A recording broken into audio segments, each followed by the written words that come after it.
C'est l'heure de faire le point sur l'actualité dans la métropole lilloise. Tout de suite, un nouveau flash, 7 minutes d'infos près de chez vous.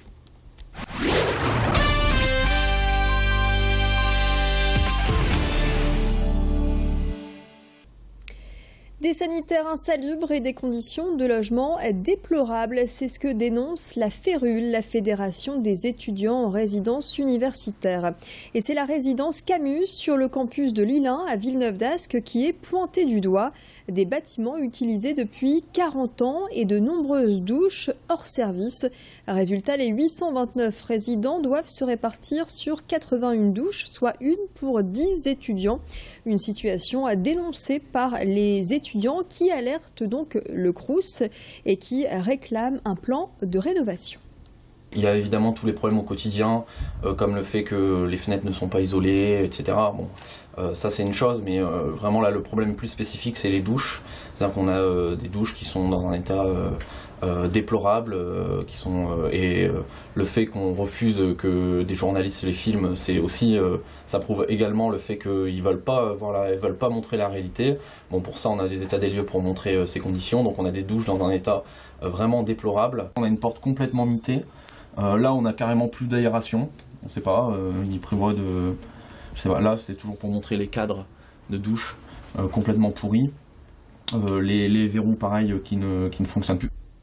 Gros plan sur une cérémonie qui s'est déroulée hier soir à Euratechnologies. Les entreprises innovantes et performantes étaient rassemblées pour la 14e édition de la remise de prix Deloitte Technologies Fast 50. Au total, 7 prix ont été attribués. Rencontre tout de suite avec l'un des gagnants, le fondateur de l'entreprise 3D Duo situé à Tourcoing sur la Pleine Image. 3D Duo, c'est un studio de création de jeux vidéo promotionnels. L'entreprise a vu le jour il y a 7 ans et grâce à une obstination sans faille, elle a enregistré un taux de croissance de 1700%. Résultat, 40 personnes embauchées et un modèle de réussite dans la métropole lilloise. Alexandra Gossin a interrogé son fondateur. On a pris les risques quand il fallait, parfois ça n'a pas payé, parfois ça a payé. On a essayé constamment de trouver des relais de croissance en se diversifiant sur des nouvelles plateformes, les smartphones et les tablettes quand ça a commencé à bien exploser. Les sites internet où on a eu des opportunités de rachat, notamment d'une filiale d'Allociné. Et puis récemment, on a sorti, on s'est dit qu'il fallait se lancer sur le marché du grand public parce que malgré la crise, finalement, le grand public a quand même envie de dépenser de l'argent dans des loisirs. Et on a sorti un portail de jeux pour la famille, donc avec des jeux pour les papas, des jeux pour les mamans, des jeux pour les enfants, où on fait une sélection finalement avec toute l'offre maintenant qu'il y a sur le marché. Les gens ne savent plus où chercher, donc nous on fait une sélection pour eux. Et donc ce portail s'appelle Fun for Family. Le principe du Deloitte In Extenso Fast 50, c'est de mettre en valeur année après année les entreprises qui allient innovation et croissance, c'est-à-dire des entreprises qui ont 5 ans d'existence et qui ont une croissance. Donc cette année, c'est des entreprises qui ont créé 700 emplois dans la région et qui ont des croissances absolument impressionnantes.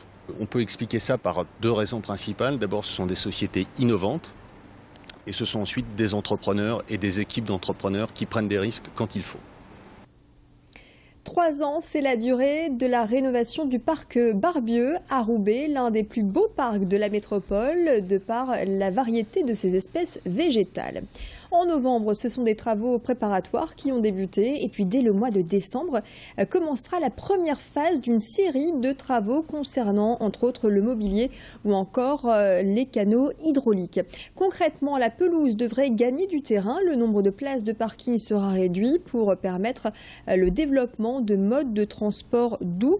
Précision complémentaire au micro de Tanguy Lécluse. C'est un parc qui est fréquenté par plusieurs milliers de métropolitains et de Roubaisiens quand il fait beau le week-end. Et puis il s'use, on voit l'état du mobilier urbain, on voit l'état des allées. Il y a donc une usure due au temps.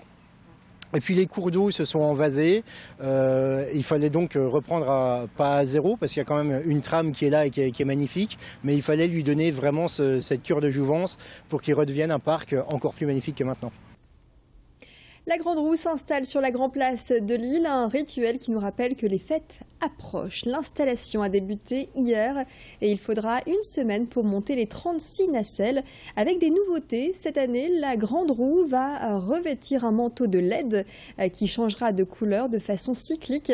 Et puis un canon à fausse neige va prendre place. Pour le gérant, cela fait 26 ans qu'il installe sa roue à Lille. Chaque année, c'est le même plaisir. La Grande Roue qui représente une bonne partie de son chiffre d'affaires annuel, la fréquentation étant de 900 000 visiteurs avec le marché de Noël.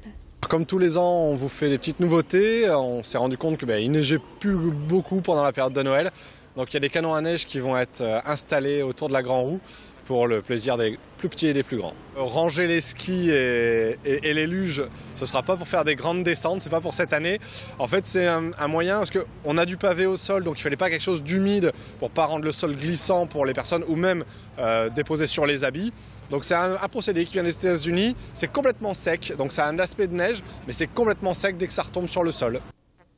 Et pour les premiers tours de Grande Roue, rendez-vous mercredi à partir de 14h pour l'ouverture. Voilà pour l'information près de chez vous. Fin de ce flash, à suivre les prévisions météo et puis également la carte de l'info trafic. Excellent moment à vous sur Grande Lille TV.